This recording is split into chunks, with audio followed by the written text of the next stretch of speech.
The big news with the Colts getting Sauce Gardner, the Cowboys went out and got Quinnen Williams. I want to play something for you that happened yesterday live when we were talking to Jay Glazer. And, of course, the great Fox insider. He was actually in London vacationing for a few days with his wife before coming back. And he was getting a text message, and it sounded like this.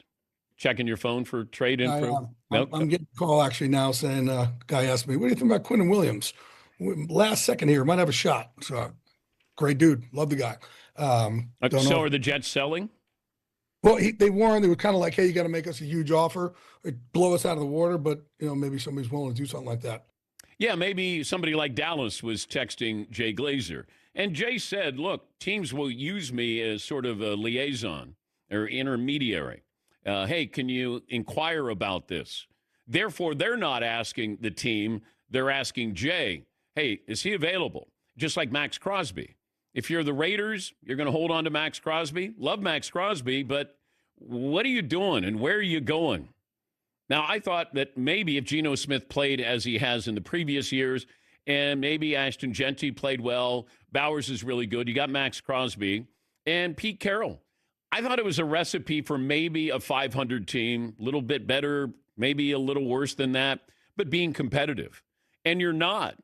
And Brock Bowers is the one guy that I would view as maybe untouchable.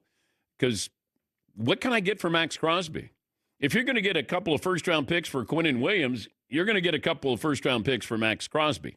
But let's not be deceived by the picks that you get. Because if you look at what the Jets got, full return for Sauce Gardner and Quinnen Williams. They got a first-round pick from Indy in 2026, Dallas second-round pick in 2026, Indy's first-round pick in 2027, and then they'll get a first-round pick either from Dallas or Green Bay, whichever one is higher. You get A.D. Mitchell, wide receiver, and you get a defensive lineman. So it's nice to have those picks, but as we've said many, many times down through the years, who's making the picks? It's not Ozzie Newsome from the Ravens, or it's, Howie Roseman from the Eagles. I mean, who's making the picks? Because if you don't have a great front office, it doesn't matter what picks you get. And plus, with those picks, what are you going to go after? Maybe a defensive lineman to replace Quinnen Williams, maybe a defensive back to replace Sauce Gardner. We get caught up in, oh, my God, they got all these first-round picks. Okay, but you still have to make those first-round picks move and work. And what are we getting? And then you're trying to replace the players that you traded away, and it's all about money. Because if you look at the amount of money the Jets were going to have to pay, $120 million for Sauce Gardner. Now, his production's dipped a little bit, but he's still really good. This is a championship caliber move because you get a really good corner, and it feels like they're all in. And why wouldn't you be? I think the Colts have to look around and go, the AFC is open. Like the Chiefs may not make the playoffs. And then you got the Buffalo Bills. They didn't make any moves. I was really surprised. I thought Buffalo was going to make some moves here. You stumble into Daniel Jones. I mean, you were really, it's almost like what the Niners did with Brock Purdy. You screwed up Trey Lance, and then Brock Purdy came in and saved you. You screwed up Anthony Richardson, and now you got Danny Dimes to help save the day. And you got to look at this and say, we can not only win our division, we can win the AFC. And I like the thinking. You're all in. You prove that. And that's believability in Daniel Jones, that he is your quarterback. And to add that to your defense, I thought it was a great move for them if they felt that's the one piece that we really needed. As far as the Jets, I can applaud them for getting a lot in return, but then you're saying, okay, not next year, and probably not the year after that, maybe 3 years down the road. Now, if you're a fan, and I think they just raised ticket prices, by the way, are you okay with that? Remember the 76ers with the process nonsense?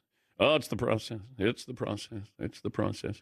They had bad draft picks, and all of a sudden we waited. They eventually got to Eastern Conference Finals, but you got to trust. Like the Cubs did this in 2011. They announced what they were doing. They're like, hey, we're getting rid of our players. We got 3 years maybe. And Theo Epstein cashed in on that, and they win a World Series. As long as you trust your front office, as long as you trust management, I'm okay with this.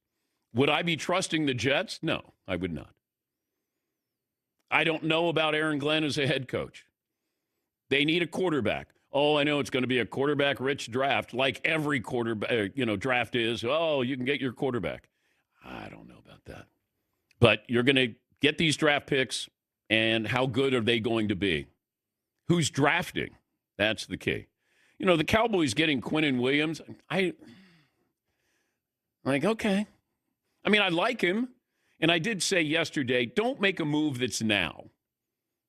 Because there is no now, it feels like, for the Cowboys. I want to know next year and the year after that. And Quinnen Williams is all-pro a couple of times. He's 27, I believe. So, okay, we've got another run stopper here. I need somebody to get to the quarterback, by the way. The Bengals don't move on from Trey Hendrickson. Their asking price, probably too much. Albert Breer, the Monday morning quarterback, will join us a little bit later on. We'll talk about that. But you start to look at those who did and those who didn't. And sometimes it's more fascinating, those who didn't. I thought the Dolphins might move on from Chubb. I thought Jalen Waddle might move on from him as well. Buffalo, I thought they were going to do something. And all it takes is maybe one little move. And I don't think anybody was talking about Quinnen Williams or Sauce Gardner being traded. They were shocked that they were traded. Normally, you'll get a little inkling. A player will find out that, hey, or your agent will tell you, hey, your name's being thrown around there. Hey, somebody's really interested in you. And as we found from Jay Glazer yesterday, the Cowboys reached out to him while he was on with us to ask if Quinnen Williams was available. And I think Jay was saying, I don't know if he is, but we're going to find out if he is. And that's all it took. Like, what are you willing to give? Yes, Marvin. And then Breece Hall on X yesterday was really funny because he's like, wait, whoa, what about me? No. Trade me too. I would have. I like Breece Hall. But once again, like, how far do you go?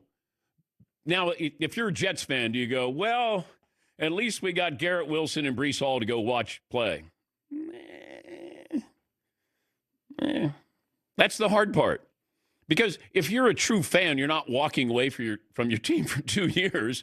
Hey, you know what? I'll be back in a couple of years, okay? There's only so many games, 8 home games, 9 home games. But you start to look at some of these teams and you wonder, why didn't you sell or why didn't you buy? Because certainly in the AFC, it feels like the AFC is open for business. Because are you sold on Denver? Are you sold on the Chargers, the Chiefs, the Bills, Jags? Like, who's a great team? And I don't think you have one. The NFC feels like it's a little more top-heavy.